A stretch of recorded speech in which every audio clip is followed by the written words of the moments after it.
Hi there, Hot Tops. I am Marcus Boston, the producer of High Off the Glass with Tha Great. I want to thank you for listening to High Off the Glass. Hope you're enjoying the marriage of basketball and marijuana. Please follow the show on Instagram at High Off the Glass, and that is High Off the Glass, THA, not THE. On Twitter at _glass. Follow our gracious and well-informed host, Tha Great, on Twitter at Tha Great. And once again, that the is THA, not THE. Follow him on Instagram at Tha Great _. Also follow the show on Facebook at High Off the Glass. And if you're feeling old school, you want to give us an email, it's highoftheglass@gmail.com. So please share, tag, comment, and DM the show with any kind of questions, conversations. If you want to be on the show, we are very quick with responding, and let's keep building our community. Okay, that's enough of me. Enjoy the show.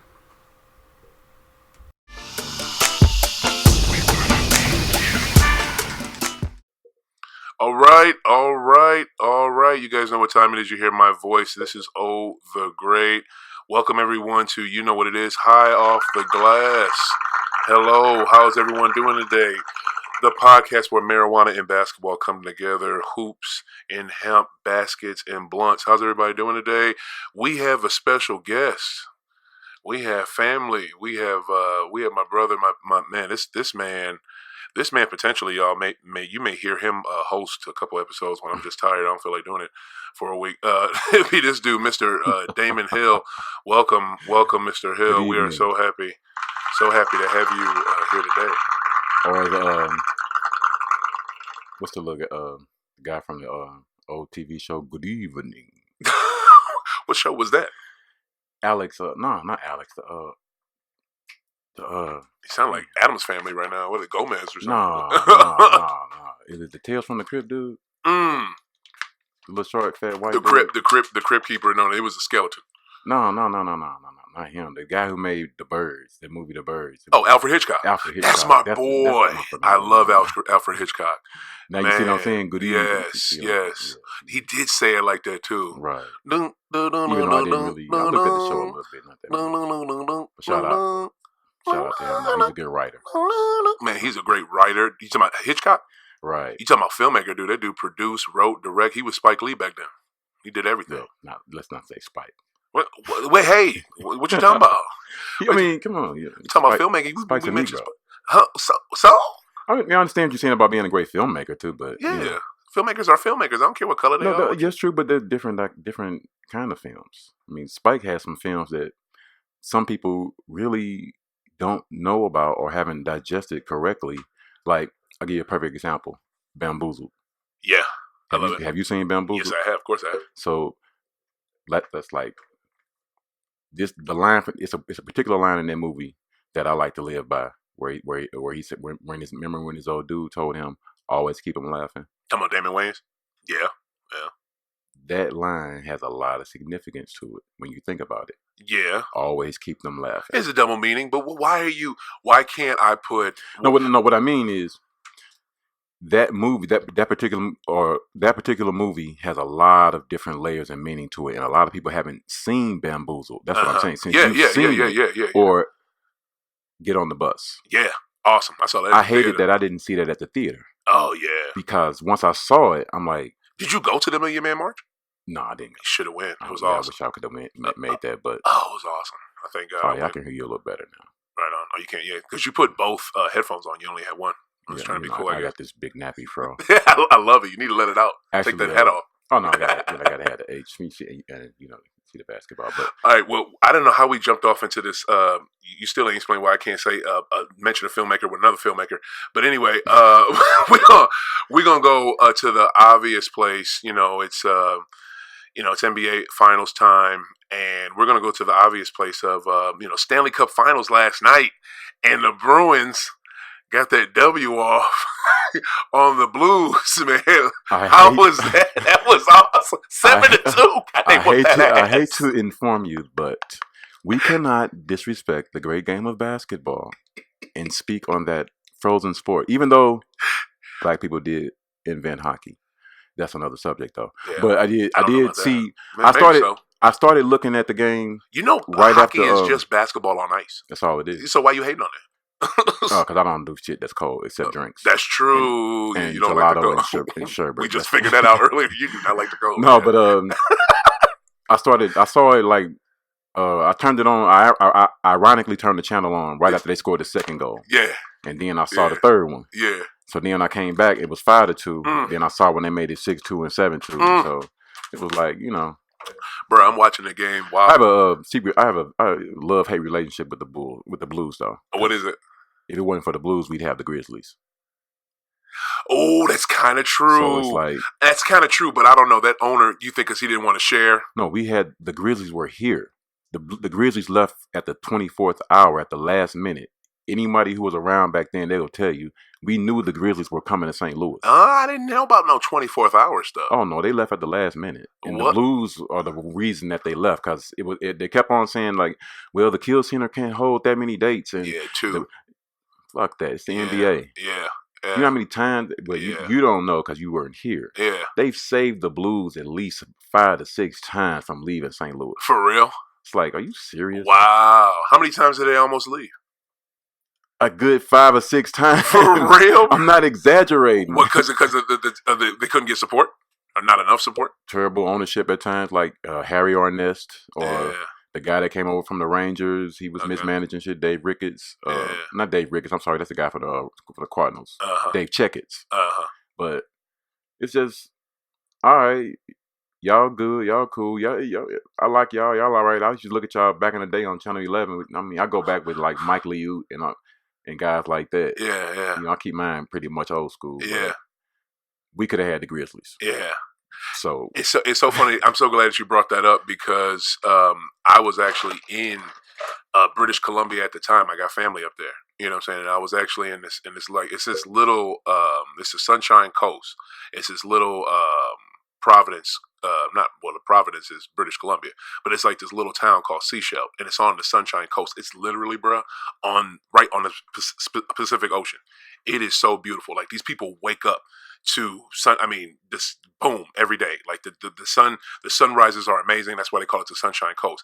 And I'm there on a court on their reservation, you know what I'm saying, talking to these native Canadians and stuff, because that's my family that's up there, and they all worried about their team leaving, and it was St. Louis, Memphis, and somebody else, and they were just like, they knew I was moving from, because I went from their place, I was in Washington State with the Navy, I was stationed out there, I got out of the Navy, met them, went up there to visit them, and they knew I was moving out here, you know what I'm saying, this is before, this was like early 2001, and they knew I was coming here, and they were like, "You just trying to take our team with you, aren't you?" And I was like, "Yes, I am really trying to take that team. Please, come on.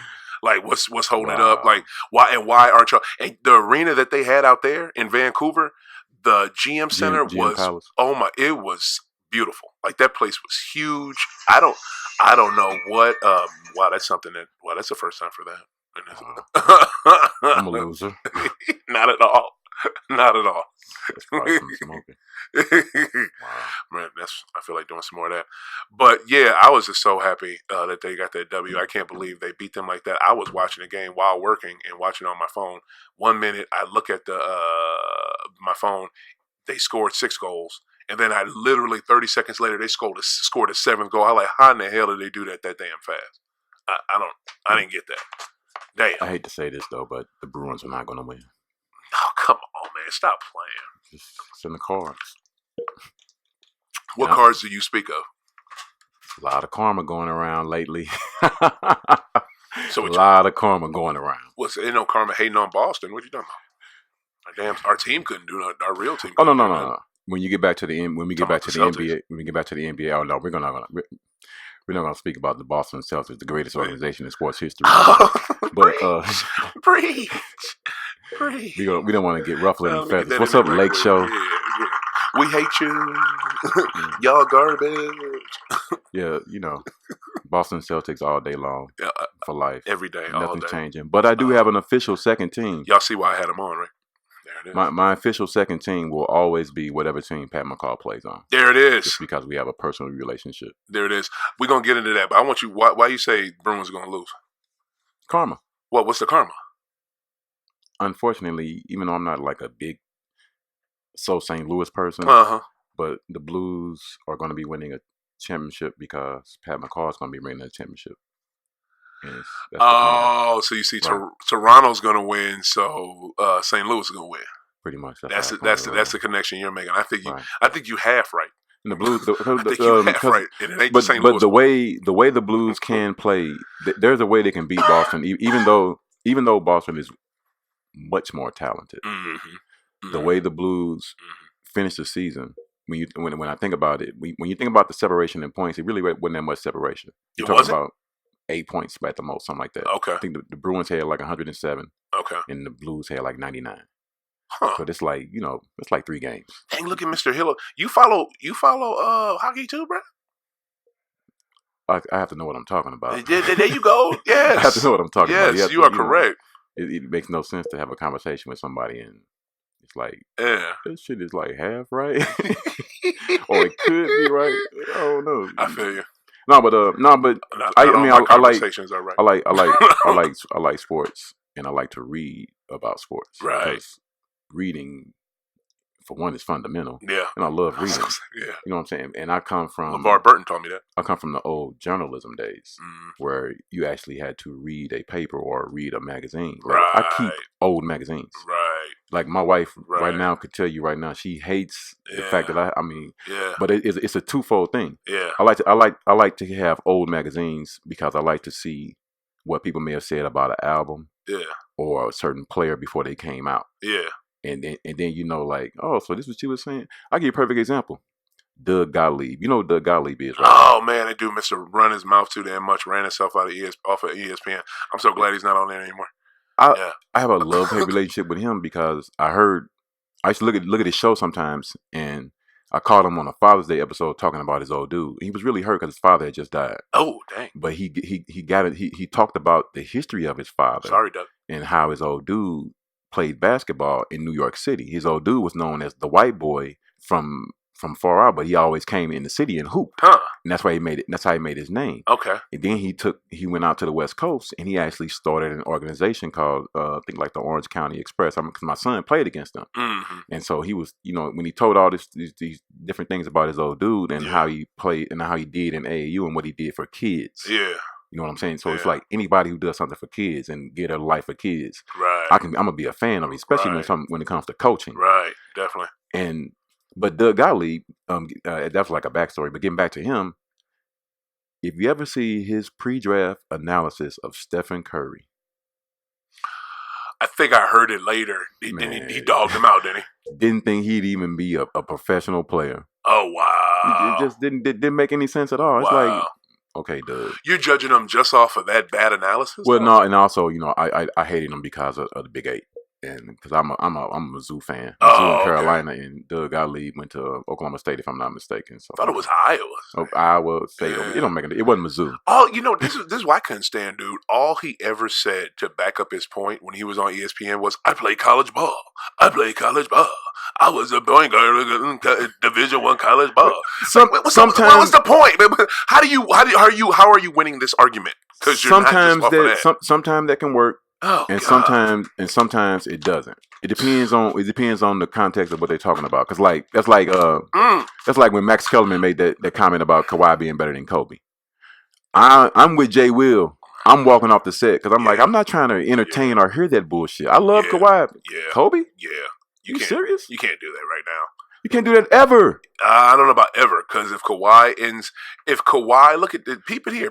Listen out. I'm listening. If Kawhi can finish his career with as many championships as Kobe and him being the number one factor and not having a Shaquille O'Neal to fall back on, I mean, you got to give him something. I mean, shit. This is my point. This is my point on that. Like, man, that would be okay. The only if he's able to win championships like he's doing if he does this year and he keeps doing it like that, he's not going to have a Duncan and a Ginobili right there in a Parker. I understand all of that. My point is this: Kobe. By the way, I still hate all Lakers except Kobe Bryant. Can't hate on Magic and Kareem. And Magic or Big Game. Magic hit the baby hook. Fuck James Worthy. Wait, dang! Why you hate on Big Game? He held Michael. He's a Laker. He played with Michael. He's a Laker.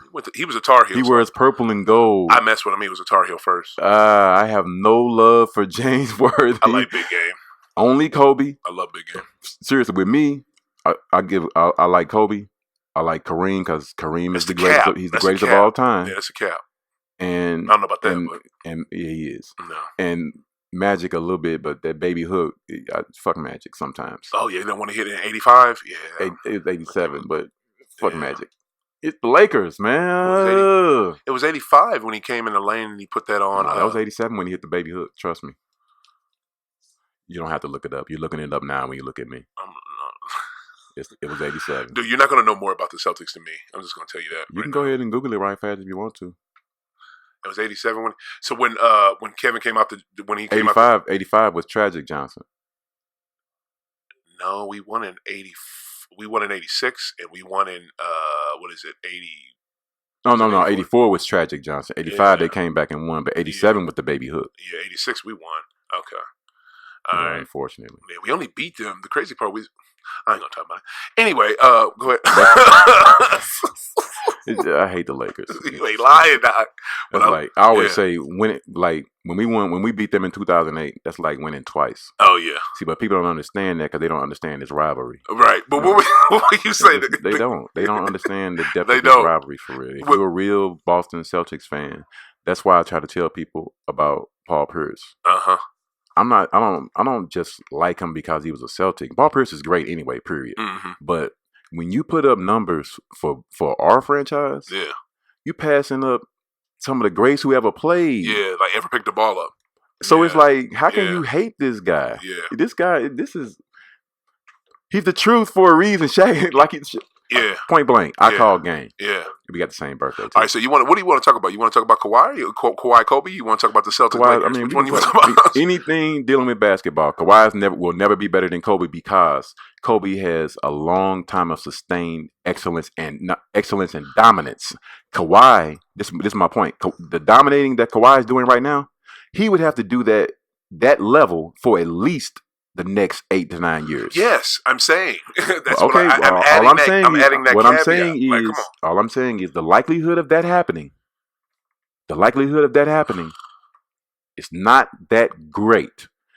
Kobe Bryant is one of the greatest individuals who ever stepped on a basketball court. I just recently found out. All right, we all know who was in love with Kobe Bryant at the pre-draft. We know Jerry West was in love with him, right? Yeah.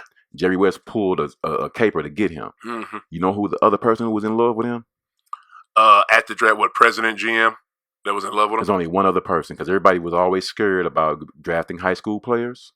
Kobe had already outdone the guy who had been MVP of the Final Four, outplayed him in the pre-draft, everything, shaking up everybody. Only one other person was in love with Kobe besides Jerry West. Who? Red Auerbach. You gonna go against him? Oh, the genius! You gonna go against Red and Jerry West? Genius. If these two motherfuckers, Red was talking about, dude. Wow. Jerry got him first. I wish No. We picked Antoine Walker that draft. Antoine Walker was one of the top 6 players. Mm-hmm. And at the time, like I said, everybody was so scared of getting a high school player. Mm-hmm. But at the workout in Boston. Mm-hmm. Red was like in love with this dude. It was Kobe or Antoine Walker. I wonder if he was still because if I'm not mistaken, he wasn't running it at that time. I think that wasn't that was Rick Pitino. That's why they signed Twan. That's why they drafted Twan. And I love Antoine Walker. Yeah. But we could have had Kobe. Shit, Pitino got drafted his damn whole starting 5 from goddamn Kentucky on Boston back then. That shit, that Pitino shit. Ugh. I mean, but Rick Pitino. They tried though. I can't. I'm not faulting them. You got to think about he was just early. That's all. He was early. He was early for his professional mentality. For his basketball mentality for the pros. That's all the game is now. Is what he was doing. That's true. You're kind of right. But the other thing too, he was early, but he was also his ego was too fucking big. He was too early for that ego. He had an ego like he had at that time. I don't even think But look what he was dealing with. Did he win a national championship at that time? Did he? I don't think he had won one. I think he won 96. Did he win with Kentucky? He won with Kentucky. That's why he went to. Oh yeah, that's why he went to the NBA. It's just like he was just thought he was his ego was so huge because he was so New York basketball. Man, look what he was. So many different levels he played in one. I just. What I mean is this: when you look at the Boston Celtics organization, and you know that it's based on winning. And you know the guys who just left, who just stopped playing. You know Hall of Famers just stopped playing. Mm-hmm. You know you're in rebuild mode. Mm-hmm. Like that's what that comment meant when he was, Larry Bird is not walking through that door. You guys need to be realistic. We are a bottom level team right now. Yeah. So that's what that pretty much meant. But sometimes I think he took way too much heat for that because he was right. He was right. I was mad right. he took so much heat. If you're a Celtics fan, you know what it was back then. Yeah. You know what I'm saying? It was we weren't finna be dominating the league. Yeah, but we Celtics fans expected that because they had 30, 40 years of dominance before that. You know what I'm saying? So, I mean, at least 30, you know what I'm saying, years of dominance before that. But you got to be realistic at times. So, I mean, even though one side bleed green, one side bleed silver and blue, I look at it like... What's silver and blue? Oh, that's the Cowboys. Oh.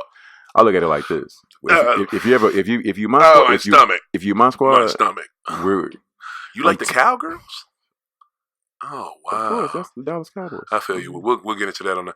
Oh man! Oh no! I can't have you and Rodney Michael on the same one. Uncle, y'all will drown me out with that Cowgirl. I mean, no, bring him on because he's going to be heartbroken about this championship losing. I love how you brought it right back to basketball. So okay. So to jump into the finals. Game 2 is going on right now as we speak. I can't wait to get out of here and watch it. What is it? What do you have? I'm already on record. You know what I got? I got Toronto in 7. Who you got? We the North Side. I know. Toronto in what? That's what that means. We the North Side. It may not go 7 if they play right. Yeah. Because all they have to do, and I'm being completely serious, people have to look at it like this. All you Golden State fans, the last time this iteration of this team played for a title without Kevin Durant, did they win the title? No. They lost. True. I don't care that they were 73-9. That was a gassed. That was a super gassed 73-9 team. It doesn't make a difference. That's how they lost. They lost the title though. They were not champions. That's the only reason they lost because they were gassed. Without Kevin Durant, they were gassed, and remember Draymond got kicked out that one game. I understand, but they lost the championship. Simple and plain. They lost the championship. That's how I look at it.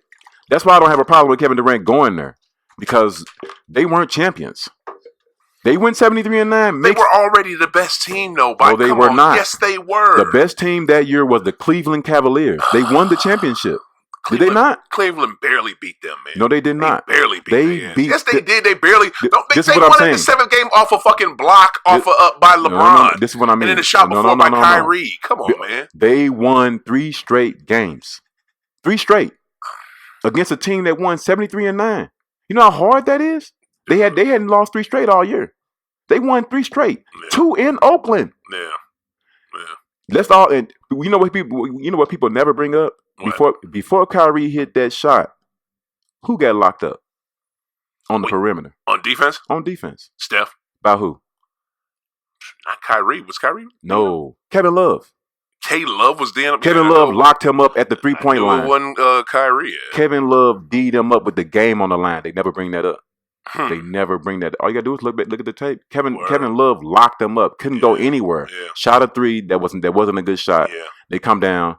Kyrie nails the jumper. I know one thing, man. This dude, our awesome producer, Mr. Marcus Boston, his picture right there behind you. You saw him upstairs. This dude, he does everything on his iPad, a MacBook or whatever, and he has these screensavers that keeps popping up. And it's just all this bad females. It's just it just makes me not focus. I'm sorry. That's not good. I'm so sick of looking at it. Dang it. Wish she changed it. You hear me? When you listen to this, change that shit. Yeah, it's distracting. They're gorgeous. Tell them to put up some strains. What? Some pictures of some different strains. Different strain? Yeah. What strands of marijuana? Yeah. No, that's distracting too because that's beautiful as well. Shit, that don't help. Shit. But yeah, all right. So you have a valid point. I see what you're saying. I just took it. I took the Kevin Durant going there thing. Though you're reading way too much into that Warriors team. That Warriors team, you look at their numbers, you look at them play. They were the best team in the league. Yes, they lost. The best team the best team by definition that year was Cleveland because they won. But we There's all no know. Every team, no team comes right back the same way. You have to be retooled. So okay. So you want to do that? All right. This is what I'm saying. But what about you don't look at the point where, dude, you almost beat them? No, that makes no difference. With your Thunder team, makes no that difference was whatsoever. Your franchise. They didn't almost beat them. They lost. They were up 3-1 and they lost. Just like Golden State was up 3-1 and they lost. And they choked it out. If I'm Kevin Durant, the kind of basketball player that he is, why would I not go to a team where there is no double teaming? You can't be doubled. You went to it's the easiest fucking route. I mean, anybody could do that. Basketball. That may be smart basketball, but you can't always take the easiest path in life. Shit is hard. You know what I mean? When he went to the team, did they win the championship? The first Did year they win won 2 back-to-back? Yeah, it was. Was he MVP easier. of the finals both times? Yeah. So that means, in effect, it was easier. He went to that team, and his personality and his ability took over the squad. If you notice, they play completely different when Kevin Durant is on the team. I don't know about his personality taking over. Well, I shouldn't say his personality, but I'm saying basketball-wise, everything runs through him when he's on the court. Yeah, no shit. So what I mean, it made their team better. Yeah. Because when they're on offense, that puts way too much pressure on the defense. You see what I'm saying? Yeah, sometimes. So it only makes perfect basketball sense. If I'm a player, I'm going to go there. Yeah, I hear you on that, but it also throws the skew off on every fucking thing. No, again, like you said, it puts too much pressure. Look, man. Sometimes I go back and forth with I'm for the rich getting richer. Sometimes I'm like, all right, man, you gotta. I don't know. That don't mean it can't be beat, though. But look, I don't know, man. Just because he goes there, that don't mean it can't be beat. It's true, but look, sometimes I go back and forth with it, but a lot of times I'm not with the rich getting richer. You know what I'm saying? You're already rich enough. You already have the best team. You already have one of the best teams in the league. You already won it. Wait, how many? When they lost to Cleveland, they won the year before that. Then they lost to Cleveland. Then they came back. Okay. Their first title was tainted. The first title was tainted. There's no such thing as a tainted title unless you cheated. They didn't cheat. This is what I'm saying. There was no cheating involved. This is what I'm saying. No cheating. The first title that Golden State won in this dynasty, they never played against a top flight point guard. First, second, third, nor finals. Remember, Kyrie was hurt. Shit. Kevin Love was hurt also. We all know Kyrie was hurt. It's funny, when Cleveland was completely healthy, what happened? Did they beat them? They barely beat them in Game 7. It don't matter if you win by 1 or win by 20. You still win. Yeah, they barely beat them. Yeah, I'm just saying. They're lucky.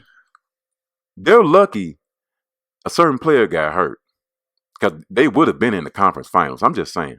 The man took some strangers to the conference finals last year. What you mean took some strangers? What? LeBron is that good. I'm just saying. If LeBron doesn't get hurt, because that team. If LeBron doesn't get hurt, that team was the Lakers would have been in the conference finals against Golden State. It's that simple. Yeah, they probably would. I don't know about the conference finals, but they would have been deeper in the playoffs. They would have made. They would have been in the conference finals. It's LeBron. I don't know about that. I have a theory on LeBron, and I'm being completely serious. To put LeBron James out of the playoffs, you have to have an elite team.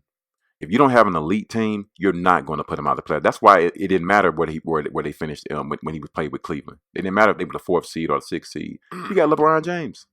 If you're not elite and completely elite, you will not send him home. I knew he was going to lose Game 7 last year. I knew it. You know why I knew it? Because that team was garbage. No, because I knew 45, 15, and 5. That's how I knew we was going to lose Game 7. Because I always go back to 45, 15, and 5. What was that? That was his numbers? What are you talking about? 45, 15, and 5. Ask Paul Pierce about 45, 15, and 5. We was supposed to send them home back in 09. Was that 09? No, it was 12. That was 45, 12. 15, and 5. That's what he put up. Yeah, when he was. Yeah, that game still is an anomaly and a mystery to me, because they were up in the series all they had to do was win one more game. They're in Boston and couldn't do it. And what did LeBron do? 45, 15, and 5. That was some bullshit. With the game on the line. That was some bullshit. I've never seen KG. KG was past his prime. KG was overrated in Boston. He wasn't what? KG was overrated in Boston. I'll throw these fucking headphones at you. KG was overrated in Boston? What the fuck is wrong with you? When KG was in Boston. Are you crazy? No. Listen to my point. You know who KG was never overrated in Boston. Yes, he was. What? Yes, he was. This how I know. When KG first got to Boston, KG shot a lot of jumpers. If you don't remember, KG shot a lot of jumpers. Yeah, and he went on the block too. You know who would tell him to get on the block? Leon Poe and James Posey. They would make KG play inside. For real. Leon Poe hurt his knee though. Yeah. Leon Poe was the man. Leon Poe was dope. I love Leon. He hurt his knee right after Tony Allen hurt his knee. Remember now, we got Tony Allen, Leon Poe, and KG. Come on, but KG he had developed into that Sam Perkins type. Yeah, stretch forward, just shooting jumpers. Yeah, that used to be my main problem with KG. Like, man, they can't even guard you in the post. Why are you shooting jumpers? Because Minnesota let him do it. Then he get here. Yeah. Flip let him do it. Rest in peace, Flip. We love you. He even got the MVP, didn't he?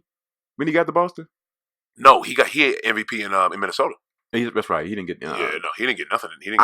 But I knew going into the NBA. Chip though. Got that chip. I knew going into the finals. I knew, I already knew who was going to be Finals MVP if we won. Oh, it's gonna be the truth. Of course, yeah. It's his team. All these other people anyway. Yeah. Second would have been Rondo, but we don't get into that. But you still didn't really. You just had a good story about saying that Poe and Posey told him to get to the block, but you didn't say he was over. You still didn't prove how he's overrated. That's how what the fuck was he overrated in Boston? Because they make it seem like he just dominated so much, and he dominated, but he really had to be forced to play inside. He really wanted to be outside way more than he needed to be. I liked how he played. I don't give a shit. But if we didn't have other factors there, even when we signed PJ. If we don't sign PJ, it's kind of hard. Yeah. That was a big sign. Even the way Kendrick Perkins played. Yeah. You know what I'm saying? A lot of factors went into that shit, and other players don't get enough credit. Don't get me wrong, KG, he did his thing. Yeah. But other players who on that squad, they don't get way more than enough credit at all. Also, by the way, as a side note, we invented the Gatorade toss on the NBA floor. We were the first team to do that. But I digress. That's true. And I haven't seen anyone do it since. It's been some people that have done it. They change shirts and all that. They don't do it every year. But I feel what you're saying. Yeah, but I totally disagree. I see what you're saying about the other players not getting enough props. Like, because our bench was phenomenal that year. That's why we were so dope. But KG was his heart. Like Pierce, I guess, was the leader of the team. Rondo was the man pushing it, but I think KG was that heart of that motherfucker, man. He was the heart of that. He was the heartbeat of that bitch, and defensively too. You forget his defense. His defense was good. He led them. He led them tremendously on defense, and his offense was off because he's the big ticket, man. If it wasn't for KG, Rondo wouldn't be as great as he is. If it wasn't for KG, we're not winning that championship. If it wasn't for KG, we're not good enough to get. Rondo saved us in the playoffs a few times. Let's not playoff Rondo. I don't know about saved. Playoff Rondo was the shit. Playoff Rondo about the triple double in Chicago. I didn't forget about it. 40-some points. Playoff Rondo is another beast. Trust me. Not just playoff. Rondo is the man. Period. Yeah, he plays better in the playoffs. He just does. No. This is why I say that. He's led the league in assists with stars and bums. Mm-hmm. When you can do it with bums, you're certified to me, and he's already did it in the playoffs. Yeah. See, that was sort of my problem that I had this year with the Celtics. As far as what Kyrie was saying, What Kyrie was saying was completely on point. Everything he was saying. Not everything. This is what I mean. Not everything. Kyrie is saying this to these guys. Y'all youngsters. Y'all saw me hit that damn shot. I'm certified. I hit the chip. I hit the shot for the chip. Matter of fact, I was climbing right along with LeBron. When he had his 41, I had my 41 right along with him. I wasn't just no average little player. I'm certified. Y'all need to be listening to doing whatever I'm telling y'all to do. I'm a champ. You niggas think y'all made it to game 7 without me? Okay, y'all made it to game 7 without me. That's the only thing y'all did. Y'all didn't win nothing. So you think that's cool for him to say over and over and over and over again in the media, in front of everybody? Jewelry. You can't say that. You can't. But look, listen, D. You can't say that in a locker room and in a way they understand instead of talking down to grown men. This ain't a fucking high school or college squad. It ain't so much where these are grown men where they all motherfucking millionaires. But this is what I'm saying. It ain't so much where somebody's talking down to you. If you haven't really achieved anything and you actually have seen me achieve it, you were a child watching me play. You saw what I did. They weren't children; they were young men. That's what I'm saying. They was in school. They was in high school. Some of them, high school and college. Either way it goes, y'all was sitting there looking at me performing the championship, getting it in. Okay, that's all. That's my point. But and you can say that, but then the main thing will be, well, what have you done for me lately? Because last I seen, you were wide open right there and missed that motherfucking shot. Okay. Last I seen, I was wide open. You ain't pass it. Last I seen, you dribble for 20. You dribble for 20 minutes and you shot us the fuck out the game. That's the last I seen. So what you expect him to do? I'm not gonna say it was all of that. He did all that. Everything I just said, he did. You know that. No. Some of that was bad coaching. Also, it was true. A lot of it was bad coaching. But he did it though. He didn't do it. He didn't do what I just said. He's your star. He's supposed to be. So you get to dribble for 20 minutes or take bad shots. It wasn't like that all the time. No, it wasn't like that all the time. It was like that in the Milwaukee series. It was sure as hell was like that in the Milwaukee series. And most of the season, that's why they had ups and downs all goddamn season.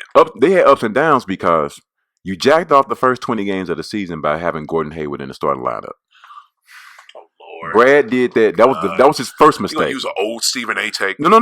I'm being completely serious. You wasted 20 games. We was 10-10. He wasn't ready to be starting. He wasn't. When you put the guy who should have been starting last year and sent Marcus Smart in, what happened? We took off. Yeah, Marcus Smart. Marcus Smart is great, but guess what he does? Takes a lot of bad shots that he cannot make. Marcus Smart was shooting damn near 40% from three this year. Marcus Smart is one of You sure about that? Yeah. During the beginning half of the season, Marcus Smart was damn near shooting 40% from three. He didn't finish the season with that. Marcus Smart is one of the top players in the league. I don't care what anybody says because I like complete players. Mm-hmm. Anybody who gives that much effort on defense, they stand out to me. They're different because people always talk about, well, he's a flopper. No, that's not true. Mm-hmm. Yeah, you do have to do some flopping. If you're a defensive player and you don't flop, something is wrong. Mm-hmm. Because you have to try to draw those calls. You can't really say he's a flopper. Anybody who says he's a flopper doesn't know basketball because that dude balls. He balls on defense. Always have been gravitated towards guys who are more complete players. Mm-hmm. And I try to train my players in such because back in the day, when you looked at different players in different regions they were from, you had New York City's known for point guards. Right. Chicago is known for point guards. Right. LA is known for, the West Coast known for shooters. Mm-hmm.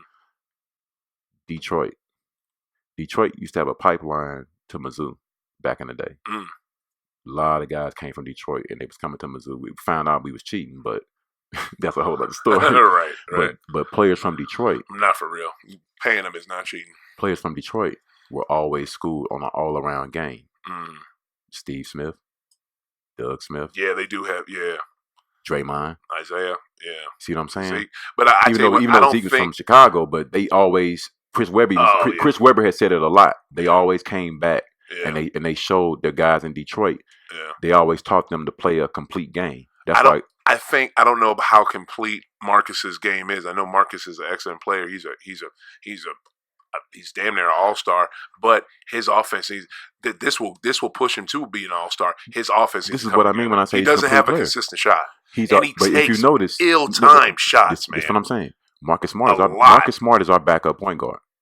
Marcus Smart is our backup shooting guard. Mm-hmm. He's a backup small forward. He was starting. He was a starter. What I'm saying, he moved on to starting. Yeah. But those are the roles he plays on the team. You see what I'm saying? Right. He plays multiple roles. Yeah.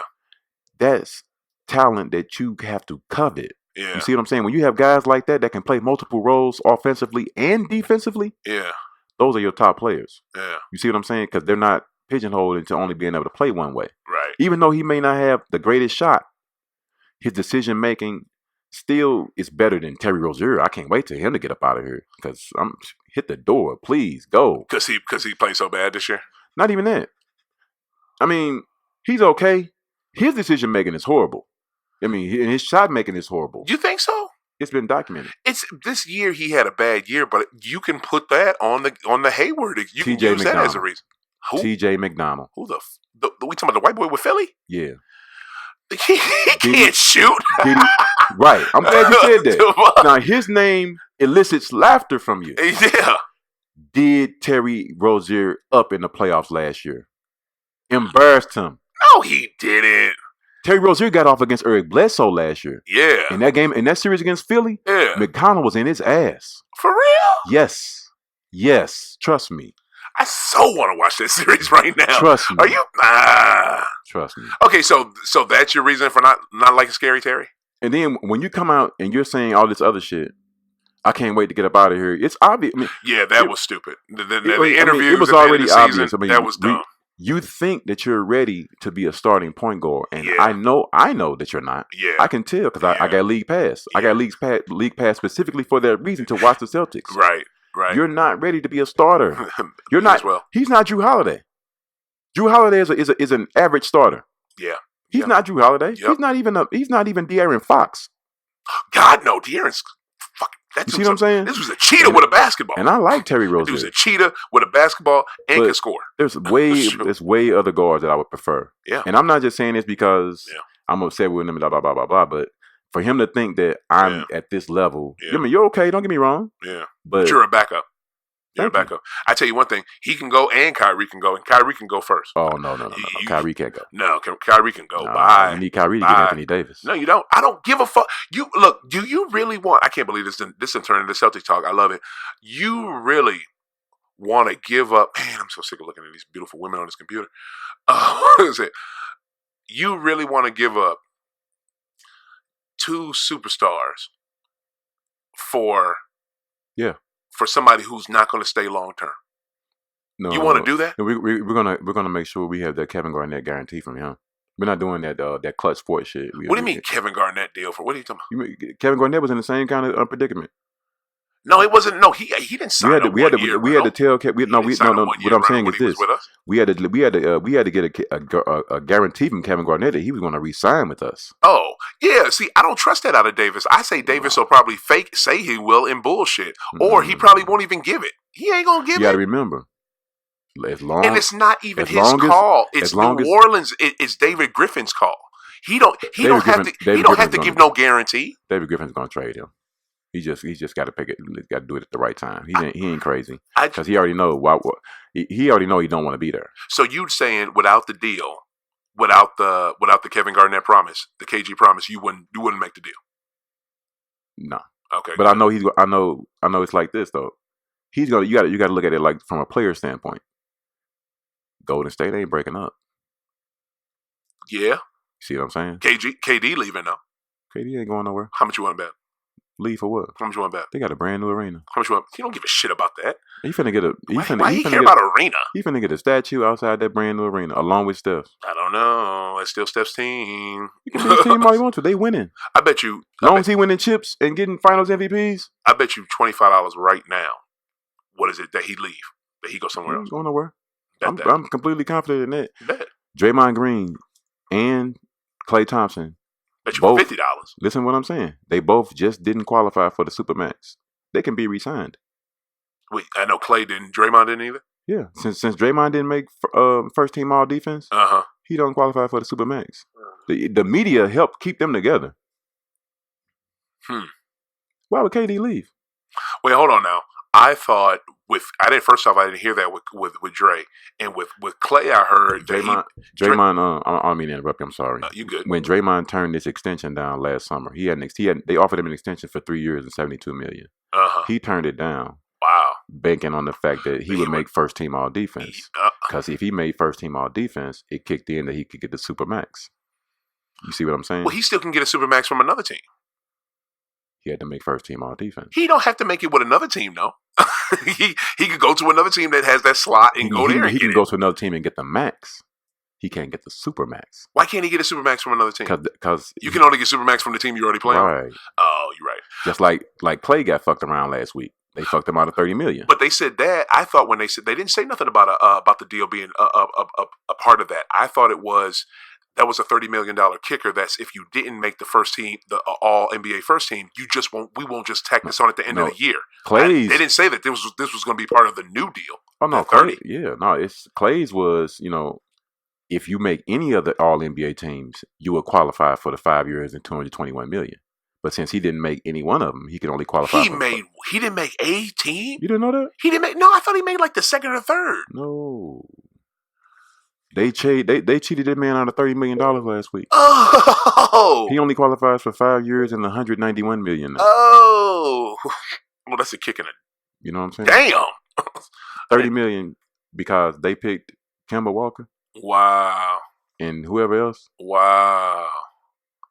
That's why people be thinking like, who in the hell beat him out on the second? I can see him not making the first. Who the hell beat him out on the second and the third? Second team in All NBA was Russell. Damn, who I was on the second team? We should pull CJ? Was it CJ? Hell no. Dame was on second team. Was he on second? I'm thinking third now, bro. I'm talking third. We can pull it up. I just want to know who, man. But I don't. But to digress, yeah. Okay. We've been talking about a lot of basketball. Yeah, I feel you. We pour marijuana. We love you too. We just got finished messing with you. We ain't give you no love. But okay, you got just to put a nice little bow on it. You got Toronto. You find it yet? No. Oh, keep looking. Take your time. All right. So I got Toronto in honestly 7 games because once Toronto learns to always go for their mismatch. Yeah. Because you have a 7-footer on your team that they cannot check. Yeah. Even if Cousins comes in the game, he's too rusty. Right. All you have to do is make sure he dives to the post. Right.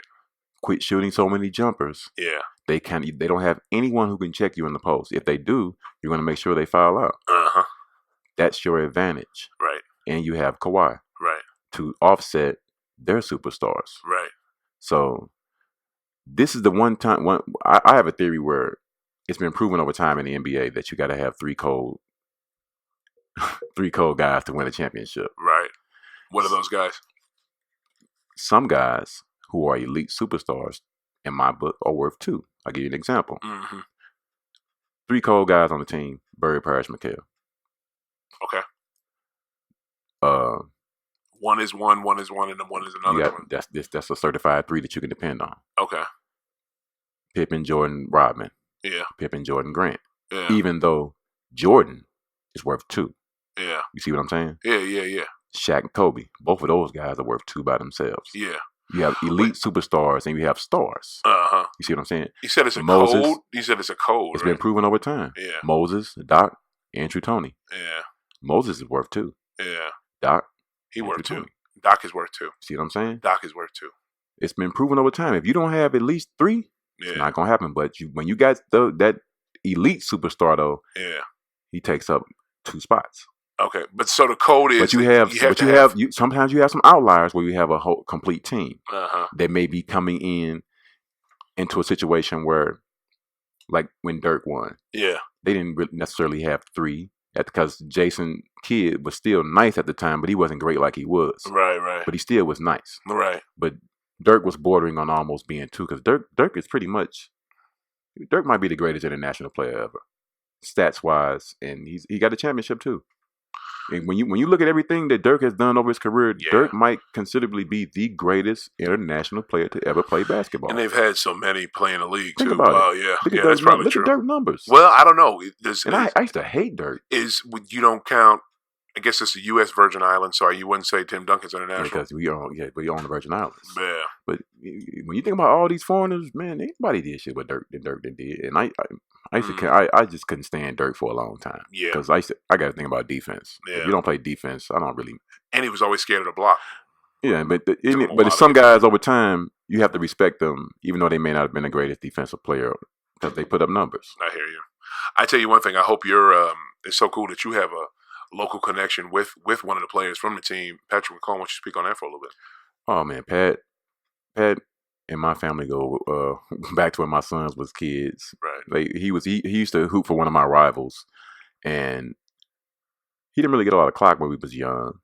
And I used to always trip off of him. And like, you know, who's the guy with the big fro? Yeah. Nice jump shot. He doesn't really play much, but at halftime and after the game, you know, you can tell he got a nice shot. Yeah. But we were like renegades. We didn't really link up with anybody at the time. We were just our own entity. So, but unbeknownst to me, my sons were becoming friends with him and all the other little guys around the city. Yeah. So through years of hooping against each other, and my sons and him became really, really close to the point where it was times, you know, he'd be over the house spending the night. It was always so many different players coming over spending the night. That's cool. I didn't really, you know, trip off of it. Right. Another 6'5" nigga just walked past me. Right. So, don't you love to have that basketball house? Oh yeah. That my phone? That's my phone?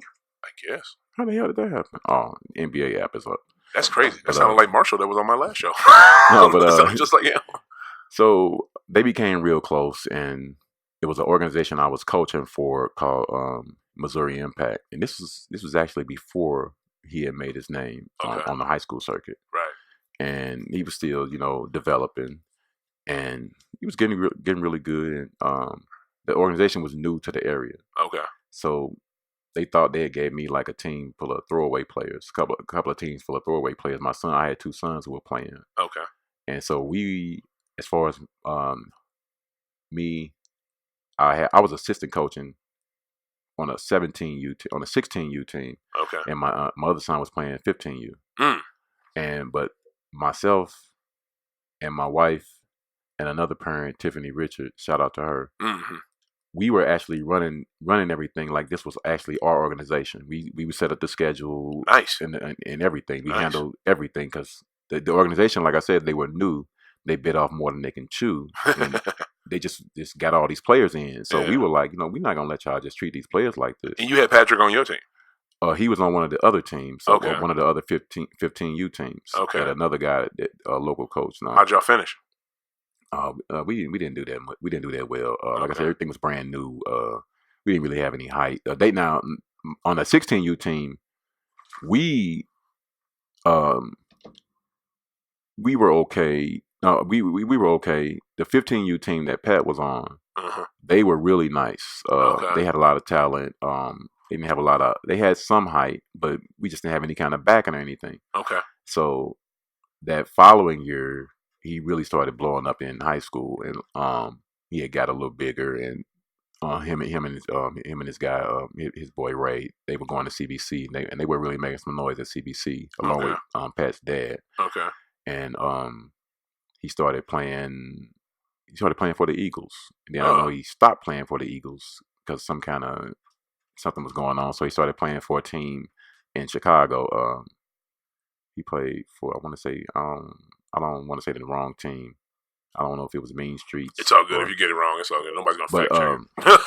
But since we were cool, he actually would hoop with us. We were actually the last team in St. Louis that he would hoop with. Wow. And this was Pat. Yeah. Yeah. This was the following year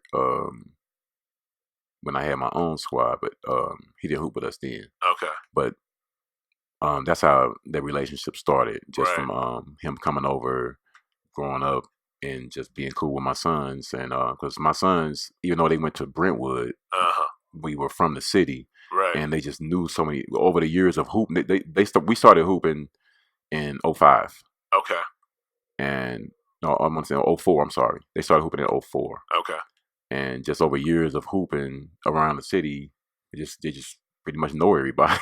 That's so cool, man. And when I look at Pat, and I just look at all these players that we have in the league now. You got Bill, you got Ben, McLemore. You got so many players. What I'm kind of gonna put you on the spot right now because we about to close this thing down anyway. Who best, and I don't mean NBA, best basketball player ever to come out of St. Louis? Who? Oh. Man or woman, whoever. Best basketball player to ever come out of St. Louis. Yes, sir. That's hard because I know. you got decorated champions. Then it's like, are you talking about what they did in St. Louis, or what did they go on to do? I'm talking about if you had to pick the best basketball player, you trying to win a game, and you could draft any one of them, and there's about maybe 10 or 20 floating in your head. Who is the best one, the first one you would pick that you trying to win that damn game? Oh wow, God! Give it to me. I want to watch Summer Game 2 tonight.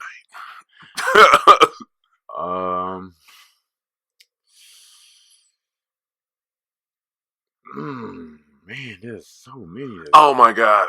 Seriously?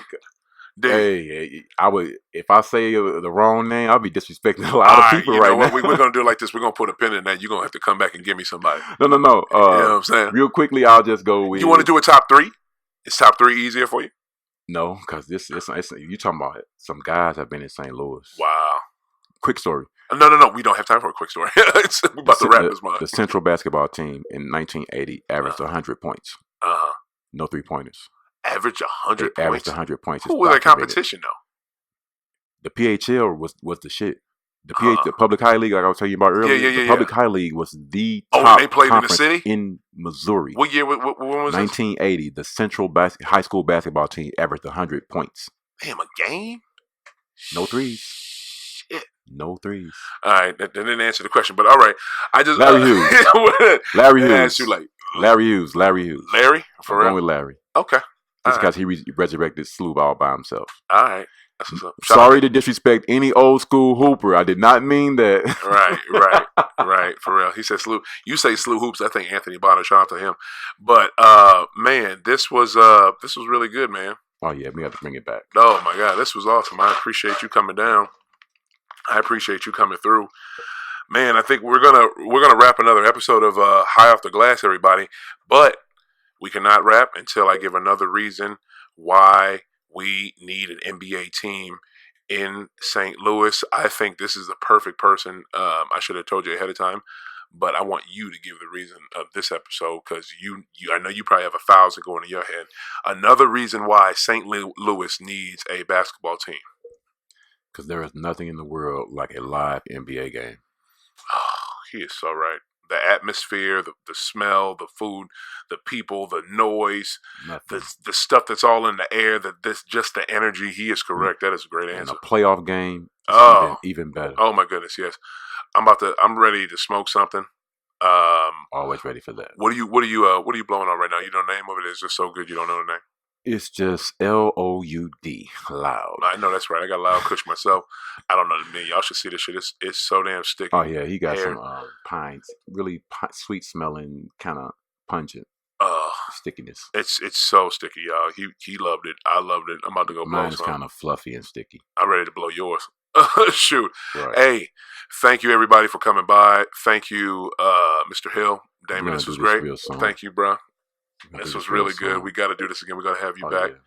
Yeah. And thank you, all of you high tops and everyone paying attention. Just remember, basketball never stops. It never does. Yo, we're high off the glass. Y'all keep hooping. Peace. I